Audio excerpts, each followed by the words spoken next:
Hello, everyone. Thanks for joining. We're going to give everyone a minute or two to kind of come in and settle in. Um, so feel free to go ahead and post in the chat your institution, where you're from, and then we'll kick things off here shortly.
Okay, it's 12:03, so I think we can go ahead and get started, and then folks can just join as they're able to. So, one, thank you all very much for being here. I appreciate you taking the time out of your day to learn about how you can leverage Domo to gain insights about your students and learn more about their experience and their engagement with the student services that are offered by your institution. If this is your first workshop that you're participating in, welcome. If this is the fourth workshop you've participated in, welcome back. My name is Drew Monger. I'm the Senior Manager for Research and Analytics at Upswing. Okay, so let's go ahead and dive in. Okay, so a little bit of an agenda for what we're going to be covering today. So I'm going to kick things off with an introduction and kind of set the context for where this workshop fits into kind of the overall Domo experience.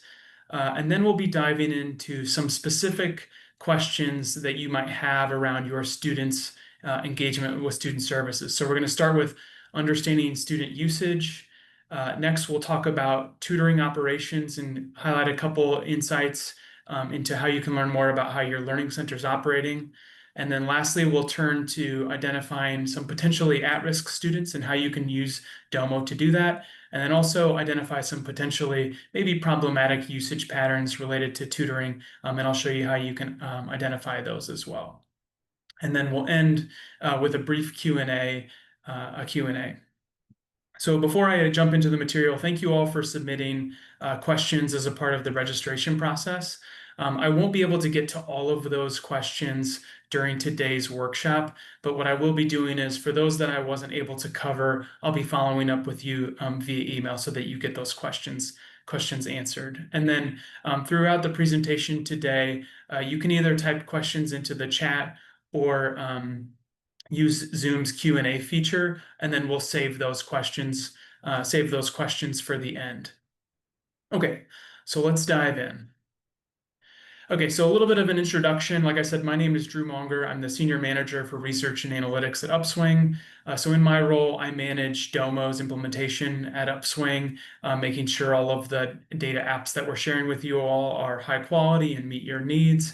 I also lead other research and analytics efforts throughout the organization, everything from responding to data requests to running large-scale research projects. So anything related to data or analytics, that's usually falls in my scope of work. I've been at Upswing since 2020, and my 5-year anniversary is coming up here in November.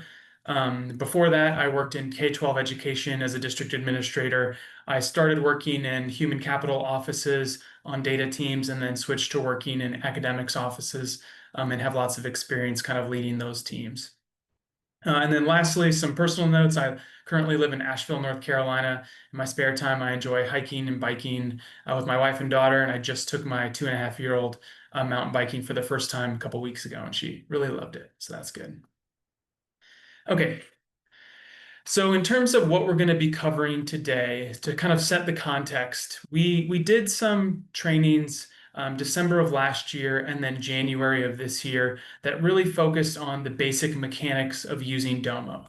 Here's how you access your Domo instance. Here's how you log in. Here's how you navigate between the apps. Here's how you can apply filters to kind of drill down into your data. So it's kind of what we're thinking of as like a Domo 101.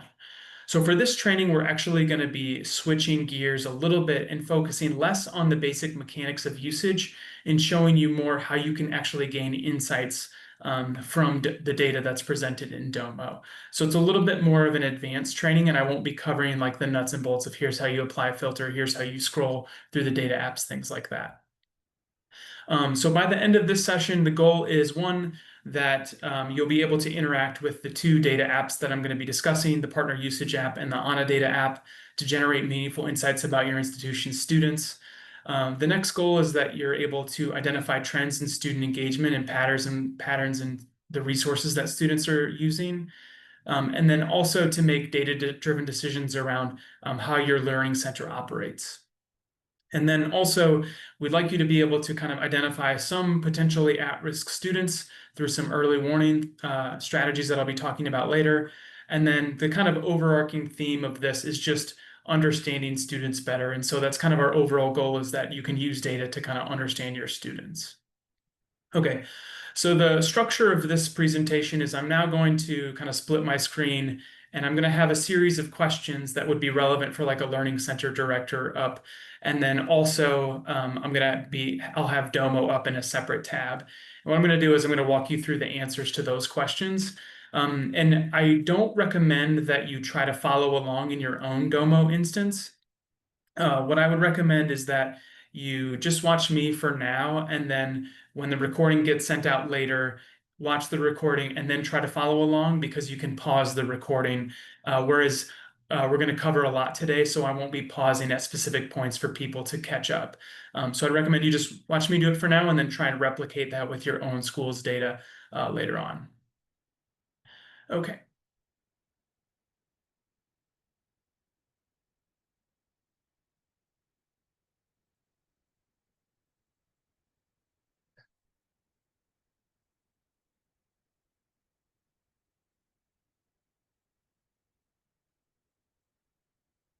Okay, I'm hoping that this is that my screen is visible to in both cases. Can I have a thumbs up from someone or a note in the chat just to confirm that everyone can see everything okay?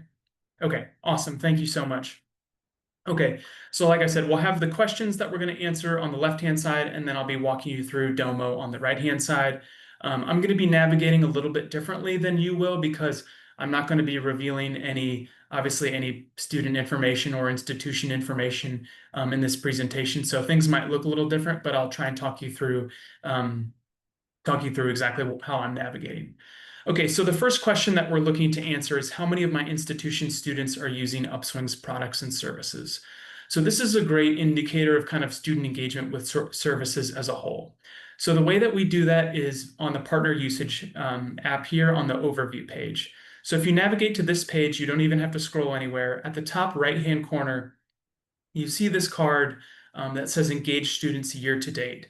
A student is considered engaged if they complete a tutoring session, complete an advising session, have an assignment reviewed, or send a meaningful message to ANA. So a meaningful message would be like not unsubscribing from ANA. So as long as a student does one of those four things, then they're considered engaged. So this is really a great measure of the reach of Upswing's products and services at your campus.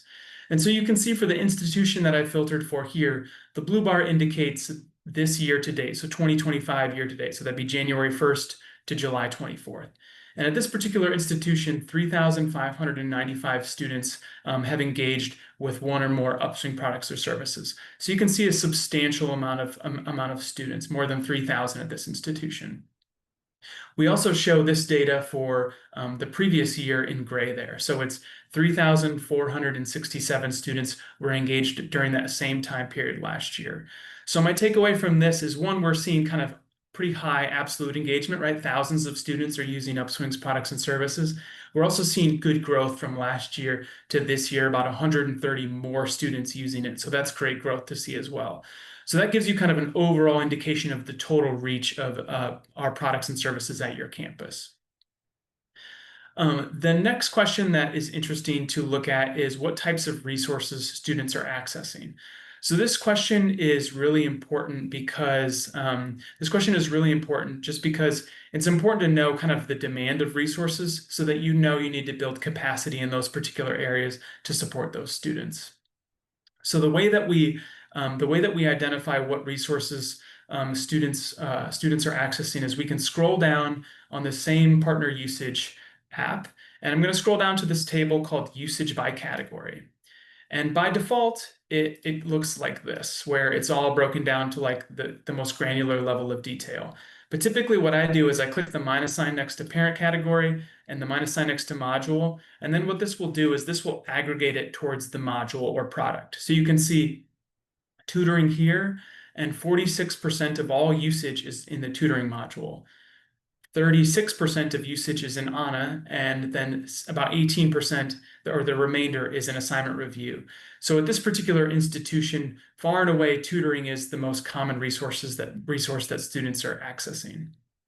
So the next way that I typically like to drill down into this card is I click the plus button next to the category, the module with the largest percentage of usage. And what this will do is this will split it out based on categories of tutoring sessions. So with all of our institutions, we have like the individual course, then that gets rolled up to a category, and then that category rolls up to a parent category. And so I'm displaying those parent categories here. And a lot of times that will correlate to like an academic department. So what you can see here is that math is the most common tutoring session. And actually, math accounts for 27% of all usage of Upswing's products and services at this institution. So this tells me that at a high level, students are really demanding math tutoring sessions. Then you can further break this out by clicking the plus button next to math. And this will display the data by the individual subject. We call it category here because we group like ANA and assignment review, but you can think of this as subject for tutoring. So we can see here is calculus for business and social science, and then math for business and social science.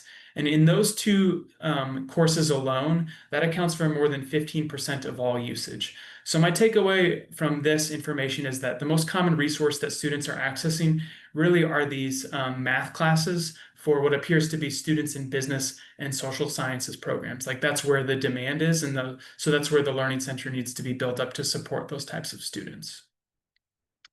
Okay, just closing those out and moving on to the next question. So the next one is, what are the main drivers of my institution's contract hours usage? So this is important to track for two reasons. The first is a financial reason. So if you partner with us and you use our tutors, every time there's an assignment review or a session, then you draw down on those tutoring hours. So in effect, it's costing your institution money. So it's a really great idea to kind of have an understanding of what the main driver of that is. Is it tutoring sessions or is it assignment review? The other kind of reason to track this data is that it's a good measure of just sort of overall what are students demanding. So now I'm going to show you how you can access that. So it scrolls with you, but at the top you can see there is a administration tab here. And if you click that administration tab, I'm going to have to move my window just slightly. If you click that administration tab, it's going to take you to the following page. Okay, so I've clicked the administration tab and I see lots of great cards around contract hours usage. There's a lot on here that I'm not going to cover. A lot of it's relatively new. The one I want to draw your attention to is this hours used by module. And depending on the size of your screen, sometimes the visualizations can get cut off. But if you click this expand button in the top right corner, it'll blow it up so that it focuses only on that particular visualization. So for really complex visualizations, we recommend expanding the card so that you can display everything effectively. Okay, so this shows both the breakdown in hours used and then the percentage of hours used by module. So what you can see here is the number, the raw number is in the top, is in the chart itself, and then the table has the percentages. So at this particular institution, about 83%, almost 84% of all contract hours used is related to assignment review. So that's the main driver of contract hours usage at this particular institution. And that could be an indication of a couple of things. One, it could be the case that your institution is using our tutors for assignment review and your own tutors are just doing tutoring sessions. Or it could just be that students are demanding more assignment review and that they view that that's the product that they want to use to get the support that they need. So either way, this would be an important measure to track kind of over time to see how is that changing, to see what students are demanding. Okay, so those are three questions that you might have around sort of overall student usage patterns and how you can answer those questions using the data in Domo. And I saw that there were a couple questions in the chat. I'll go ahead and circle back to those during the Q&A section. Okay. The next set of questions is all around optimizing your campus tutors, optimizing your learning center operations. So the first question that we're going to ask is, when are my campus tutors busiest? And this is important because you'd want to know kind of the capacity that you have on hand to serve students at different times of day, different days of week. So I'm going to show you how data in Domo can help illuminate that. Okay, so I'm going to close out of this and I'm going to go back to the partner usage overview page. So if I click this overview button, it's going to take me to the following page. Okay, so I'm back on my overview page here and I'm going to scroll all the way to the bottom. And at the bottom, there is this chart. It says percentage. I'm actually going to make this a little bit bigger. It shows the percentage of usage by time of day and day of week. So of all the usage that your students have across all of our products and services, you can see when those happen. So on the left-hand side, I'm displaying the days of the week. On the bottom here, I have the time of the day. And then the gray cells provide a nice summary data point around what's the total for that particular day. So when I hover over the gray cell that aligns to this Wednesday, I can see that about 19.6% of all usage occurs on a Wednesday. Now, this information by itself probably isn't all that useful, right? And it doesn't help answer the question that I'm trying to answer here of when are my campus tutors busiest. So what I want to do is I'm going to apply a couple filters to this data to see what kind of insights I can glean from it. So when I click controls, I'm going to filter for the tutoring module because I only want to know tutoring sessions. So module, and then we provide options here. You'll click tutoring and then click apply. So now it's going to filter for only tutoring sessions. And then because I'm only concerned about campus tutors, I'm going to click this tutor type filter and select campus tutors. There's just two options, campus or Upswing. So I click campus, click apply, and then I can click this controls button again to hide the filters. And then now what this is going to do is it's going to show me the same chart, but with those two filters applied. So it's really what are the times of day and days of week when my campus tutors are completing the most sessions. And so what you look here across the left-hand side, you see between 20 and 21% of sessions occur on Tuesdays, Wednesdays, and Thursdays. The other days of the week are a little bit lower. And then when you look at the times of day, you can see these dark blue is right here in the middle of the day, really mostly between 11 a.m. and 3 p.m. So really 11 a.m. to 3 p.m. Tuesday through Thursday is when students are accessing your campus tutors and having sessions with your campus tutors. And that's when you'd want to make sure that you have the most capacity on hand. Now, a lot of our partners schedule tutors not necessarily by kind of overall tutor availability, but by specific content areas. And it's possible to break this data down further as well so that you can see when do I need to have math tutors versus when do I need to have English tutors, etc. So what I'm going to do now is I'm going to go back to my filters. And I'm not going to use one of the preset filters here. I'm actually going to add a new one for uh, the same variable we looked at before, the usage parent category. So these are those like department level indicators that I mentioned before, like math, English, science, things like that. So I'm going to add this as a filter, and I'm going to actually select economics because it's my favorite subject. Then I'm going to click apply.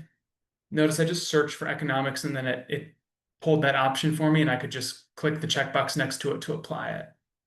And then now what it's going to do is it's going to filter this usage by time of day and day of week for only sessions where the economics is the subject area. And so what that shows me here is now that I've filtered that, I can see the chart here updated. And really Wednesday at 12 p.m. is when nearly 8% of all economics sessions are taking place. So what you want to do is you'd want to make sure that you have economics tutors available during that time, because that seems to be when the demand is from the students. Other times, Tuesday, 11 a.m. to 1 p.m. Also, there seems to be some Sunday night demand for economics tutors. Not totally sure what's happening there. Maybe there are some institutions that have their campus tutors available on weekends as well. But I just picked out economics just because, again, it's my favorite. But you could replicate this for any subject area that you're interested in. And then what you'd want to do is make sure that you have tutors available in that content area around those kind of really strong points of demand. Okay, now I'm going to just remove these filters. And we're going to go to the next question, which is, what do students think about their tutoring sessions? So it's important to get the student's perspective on the quality of a session. And the way that we typically think about the quality of a session is the ratings that the student gives to the tutor after the session occurred. It's a rating that's out of 5, so 5 out of 5 would be the top score. And it really provides a quick insight into, like, was this a session that the student found value in, or is this a session where there was an issue and the student didn't get value out of it? The way that we display this on the partner usage app is on this tutor session rating distribution card here. You don't have to scroll up, it's right above the heat map. And this shows you this ratings data in two different ways. One, it shows you the percentage of sessions where the percentage of sessions by rating. So you can see 82% of sessions have 5 out of 5 stars. The next is 13.2 percent of sessions have 4 out of 5 stars, and so on and so forth. So we show the distribution, then we also show the average as well, just so that you can track that. Now, kind of the data that I'm showing here indicates that in general, ratings are pretty high, right? It looks like about 95% of sessions receive a 4 or a 5 star. So in that case, it might be useful to set a KPI around the 5 out of 5 sessions, right? So here I can see that 82% of sessions receive a 5 out of 5. That means there's probably a decent amount of opportunity for growth to get that 5 out of 5 session rating to occur more frequently. So now I'm going to show you kind of how you can track that over time. So what I'm going to do first is just expand that card so that it makes it a little bit easier to see, like I said. So what I want to do is track for the spring term to see what percentage of sessions received a 5 out of 5. So you can actually do this with any of the cards. I believe I saw a question earlier in the chat about, can you do custom date ranges? You could do that with any of these cards. So I'm going to click the filter button. There's a preset date filter here. And I'm going to just select, instead of all time, I'm going to select the date range between, and then it'll give me the option of 2 dates. And I'm going to say at this hypothetical institution that their spring term goes from January 1st to May 15th. Okay, so once I type that in, the data will automatically filter and be updated. So here I'm putting in a custom time range to meet the academic calendar of the institution. And what this shows me here is, let's go back to our KPI around 5 out of 5 star sessions. So in the spring term of this year, 85% of sessions, about 85, just a little bit under 85% of sessions received 5 out of 5 stars. Now let's compare that with the previous spring term. So if I click filters, then date. You can see it'll save the date that I had in there previously. And now I'm just going to change these years from 2025 to 2024. Domo will update and do the calculations again on the back end and then display new data. So what we can see here is that last spring term, we had about 83.5% of sessions received 5 out of 5 stars. This spring term, it was 85% of sessions. So that's a change in 5 out of 5 sessions by about 1.5 percentage points. So that's great growth in that particular thing because it is hard to get 5 out of 5, right? I mean, it's a common rating, but it's obviously the top rating. And so seeing that growth from term over term, year over year is what you'd want to see. So that's kind of how you can track that for this particular institution using this data. And always important to keep in mind that this is more students being satisfied with their sessions, which is the goal, right? We want students to be satisfied, rate that 5 out of 5, and to see that go up is really impressive. Okay, the next question is how quickly are my campus tutors reviewing assignments? So in this case, we're going to be looking at assignment review turnaround times, and we track that in 2 different ways. We track it from the student's perspective, which is the time from when the student submitted the assignment to when the tutor returned it. And then we track from when the tutor claimed the assignment to when the tutor returned that assignment to the student. And so for this question, we'd want to be tracking the time from when the tutor claimed it to when they returned it to the student. And this is an important metric to track because we want students to be getting that feedback quickly so they have time to incorporate it before the due date of their assignment. We all know that students occasionally will leave assignments to, right before the deadline. So the sooner they can get that feedback, the more time they have to incorporate it before they hand it in for their instructor for the final grade. So what I'm going to do now is turn your attention to this card here. It shows the average hours from claim to return with year over year percentage change. So we don't need to apply any filters to this necessarily. And what this card shows us is that it takes 7.37 hours on average from the time a tutor claims an assignment to the time the tutor returns that assignment. And the other thing to note is it gets a little bit cut off here, but that number has actually increased by nearly 13% from the prior year. So it's taking about 7.37 hours now, but it used to take less time, right? Because hours from claim to return, if that's increasing, that means it's taking longer. So that it's not a positive change, that would be a negative change. So this would be something to monitor to see how long it's taking your tutors to review assignments. And if you ever want to see more granular detailed data, on this student level data tab up here, you can click on that and we actually show the times for every single assignment of how long it took the tutor to review it so that you could see, okay, this assignment took 1 hour, this assignment took 13 hours. What's the difference between those assignments and what's driving that change? So we're trying to provide granular data so you can do your own explorations. Okay, so that's how long it takes for tutors to review assignments. And those are and also three questions around how you can optimize kind of the center operations for your learning centers on campus. The next theme that we're going to be turning to now is identifying some potentially indicators of at-risk students and then some problematic usage. So one way to identify some at-risk students are students that are scheduling but not completing tutoring sessions. So these are students for whom they're reaching out and saying that they need some sort of academic support and they're not completing those sessions for one reason or another, so they're not getting that academic support, right? So students that are indicating that they want something, but it's not occurring for one reason or the other. And the way that you're going to do that is by clicking on this student level data tab. And when you click on that student level data tab, it's going to take you to the following page. And on this page, because it's obviously has student level data, I'm picking a former partner of ours where we've anonymized all of the data, so we're not sharing any student names, IDs, or emails. That's why you see all these like random characters because it's been anonymized. Okay, so what we want to do is we want to find students that have scheduled but not completed sessions. So I'm going to expand this card. And then what I want to do is I can look at the columns here and you can see There's a column here that shows scheduled and a column here that shows completed. And what you can do is you can actually in Domo filter for specific values in those cards.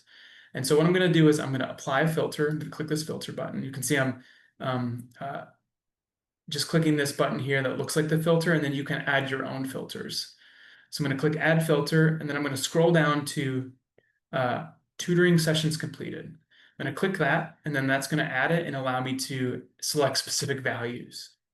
So in this one, it says is greater than or equal to. Well, I actually don't want is greater than or equal to because I want to find students that have completed exactly 0 sessions.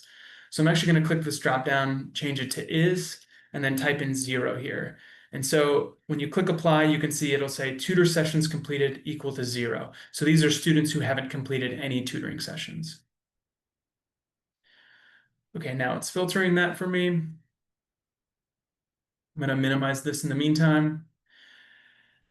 And then, so what this is going to do is after this filter runs and appears to be taking a little bit longer than normal, it's going to filter for cases in which the student has completed 0 sessions. So in this column, you'll see all zeros. And then what I'm going to do is after this loads, I'm going to sort it by session scheduled because what I want to do is find students that have maybe scheduled a lot of sessions but not completed them.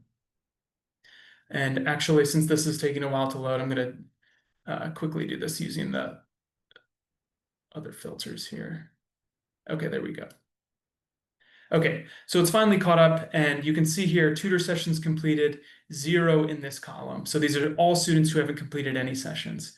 And then what you can see here is I sorted this other column in descending order. So you can see the number of sessions scheduled is descending here. So what this shows is at the top of this now are students that have scheduled sessions but not completed them.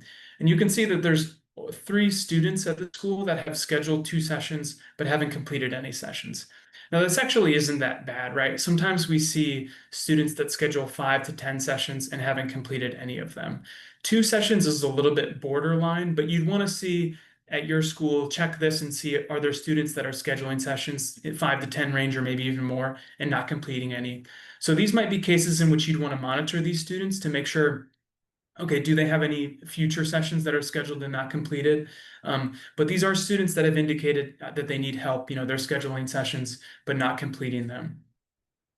The next thing that we want to look at is, are there students that are scheduling too many sessions? So there could be a wide range of reasons why students schedule tutoring sessions frequently. And there's perfectly legitimate reasons for that. There could also be some reasons that aren't so great, such as the student is maybe not attending class and then going to tutoring sessions to kind of supplant the academics that they should be having during their regular course time. So I'll show you how you can identify those. And it's actually pretty easy. I can stay here on this table. So what I'm going to do now is click the filter, and I'm going to just remove this tutor sessions completed filter. So if I click that trash can, and then it'll refresh. So now what I'm going to do is I'm actually going to just sort this in descending by the number of sessions that have been completed by just clicking here at the header, and then you can see the arrows pointed down, and the arrow pointed down means it's sorted in descending order. Okay, so now I see this, and I can see that during this academic year, so the 18-19 academic year, this particular student completed 162 sessions. The following student completed 107. So there could be perfectly valid reasons why a student is completing so many sessions, but it could be the case, like I said before, of a student that's not necessarily doing what they should be doing during their regularly scheduled course time. Or it could be the case that maybe there's other academic supports the student needs besides tutoring, and they're using tutoring for that. So these would be cases that you might want to investigate further to see what's happening there. Why does the student have so many sessions?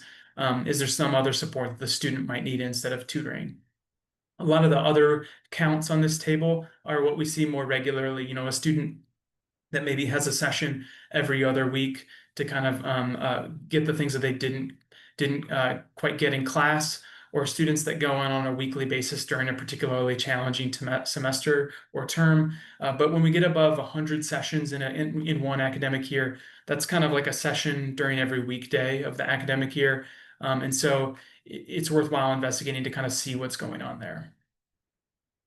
Okay, so those are ways that you can identify potentially at-risk students and then some potentially problematic usage as well. Okay, the next slide that I'm going to go to is around measuring student well-being and student need. And the data source that I'm going to be using for this section is all about Anna. So many of you already use Anna at your institutions, but for those of you that don't, Anna is a virtual assistant that connects students via their cell phone to any academic support that they need. Anna provides them with motivation and encouragement and also reminds them of important deadlines and deliverables. And for our purposes here, Anna actually collects a lot of great data around student well-being and student needs. So let's take a look at that now. So if you have access to Anna, then you have access to the Anna Data app. And when you access the Anna Data app, it looks like the following. Okay, so the first question here is how frequently are, sorry, there's a typo there. It says how frequently are students interacting with Anna? So this is a great measure of the student usage of Anna and how important students find Anna, because if they find it valuable, then they'll be engaging with it quite a bit. And if they don't, then they obviously won't be. So there's two different measures that I want to highlight for this. So the first is the third card here at the top. It says the number of messages sent from students to Anna. So the number of messages sent from students to Anna is an indication of how much students are messaging Anna in a meaningful way. They're saying, hey, I need support with this particular class that I'm taking. What resources can you offer? Or, hey, I need some financial assistance. What resources can you offer me there? And then Anna will direct them to that. So for this institution that I filtered for one academic year, there were nearly 2,000 messages sent from students to Anna, which is a really great level of interaction. The next measure of how frequently students are engaging is really this total campaign engagement. So the way that we measure campaign engagement is the percentage of students that respond to at least one campaign during the academic year. And what you can see here is about 39% of students engaged with at least one campaign during the academic year. So that's pretty close to half of the students at this particular institution are messaging Anna back. So that shows me that they're really valuing Anna as a resource and they're engaging with it to be connected with those resources. Okay, so those are measures of how frequently students are interacting with Anna. The next is a kind of a broad question, which is how are my students doing? We all know that with all the things going on right now, a lot of students are struggling in a lot of ways. And so it's really important to kind of keep the pulse on the students and understand kind of their sentiment at different times in the academic year. And Anna really empowers you to do this through what we call check-in campaigns. So 4 times during the year, once during the midterms, and then once during during the midterm and finals of each term, Anna will send a check-in campaign to the students. And that check-in campaign really just is a touch point to say, how are you doing? How are things going? And the students can select and respond in different ways. And then we can kind of better understand how students are doing at an aggregate level from the responses to those campaigns. So the way that I'm going to show you how to do that is if you scroll down to this campaign details section, there is a campaign sent. And so what you can see here is for this institution, and I am masking some of the data here to not reveal the institution.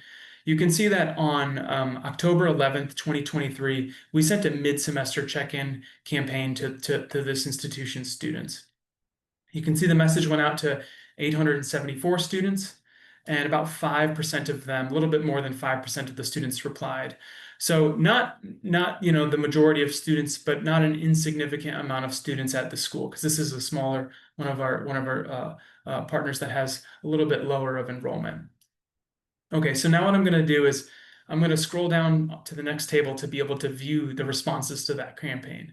So October 11th, 2023. So here I have pre-scrolled to that. So you can see October 11th, 2023, students were asked how they were doing, how things were going for them, how they're feeling about the upcoming midterms. And students were provided with two options. They could respond, I'm feeling pretty great about it, or I think I could use a little bit of help. And for this institution at that period of time, more than 70% of students said that they were feeling pretty great about it.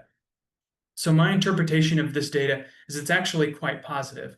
The first midterms, the first really test or exam of the academic year can be challenging for a lot of students, particularly those first-year students.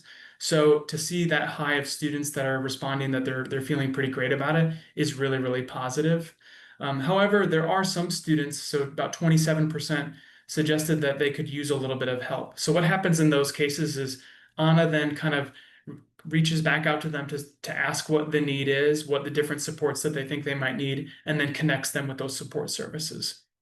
So it's these check-in campaigns aren't just a way to kind of create data, but a way to kind of like take the pulse on students, see how they're doing, and then connect them with the relevant resources. But overall, I would say that this is pretty good that 70% of students are doing well heading into their first midterm of the academic year. Um, the other thing I'll note about this is that because these check-in campaigns happen throughout the year and then across academic years, it's kind of a good benchmark for how your students are doing over time, as you can compare the positive results from one check-in campaign to those in future check-in campaigns as well. So it's a really good benchmark and something that you could use as a KPI. Okay, then last thing that I want to highlight is the types of resources that students are seeking. So we've already talked about kind of like tutoring sessions and how you can drill down into like knowing what the sessions that are most in demand. But Anna is also a way to measure that same information. And in some ways, it might be a better way to identify that information because not only does Anna send campaigns throughout the academic year, but students can also organically reach out to Anna at any point and get directed to the right support resource. So students can message in, "Hey, Anna," and Anna will respond, "Hi, what can I help you with this? What can I help you with?" And then we display the results from that follow-up down here on this table under student-initiated conversations. And what you can see here is on this chart, we see that the biggest category here is around classwork, with about 1/3 of all questions from students to Anna indicating that it's an issue related to classwork. So this could be something like, how do I find what textbooks I need? What's the website for my syllabus? Or could be things like, I need help in this particular subject. What are the resources that are available to me? But this tells me that at least when students are reaching out to Anna, the main resources that they're seeking at this time is all related to classwork. Okay, so that concludes kind of this section of the measuring student well-being and need and how you can kind of better understand that through data collected via Anna. Okay, so the next section of the presentation is all about questions and answers. So I'll go ahead and look into the Q&A section now to see. Okay, this is a great question. Does engagement count when students message tutors? So we do not count that as engagement for engagement purposes because those messages, what we typically find are around like scheduling things, not necessarily for academic support. So we really only want to count things towards engagement if we can feel really confident that it's for academic support. So we don't count just messages for message towards tutors as engagement. Okay, the next is, can you create a filter based on student understanding of the subject? I don't believe that we have that in the data set that backs up that table, but what I'll do is I'll take that question back, I'll take a look at some of our data models, see if that column is available, and then follow up with that answer. Okay.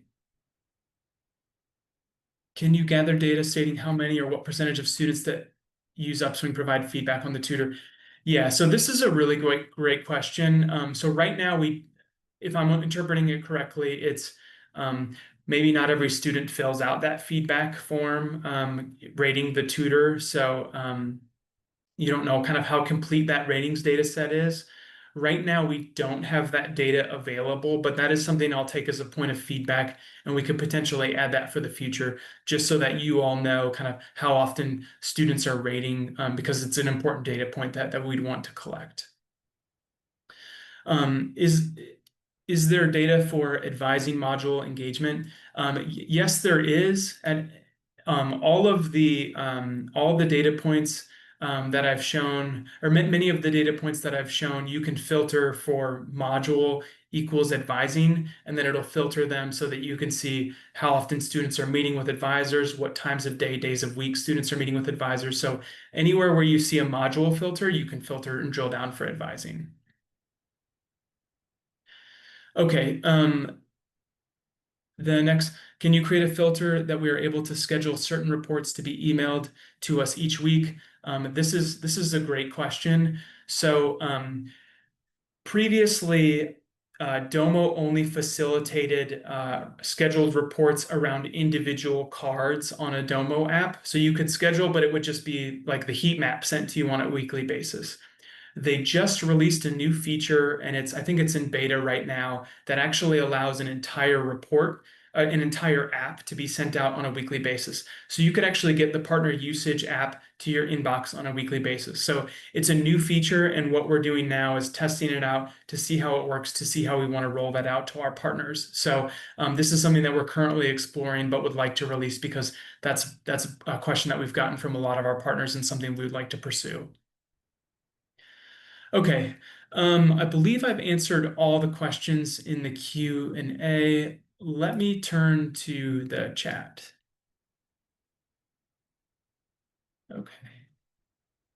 Um,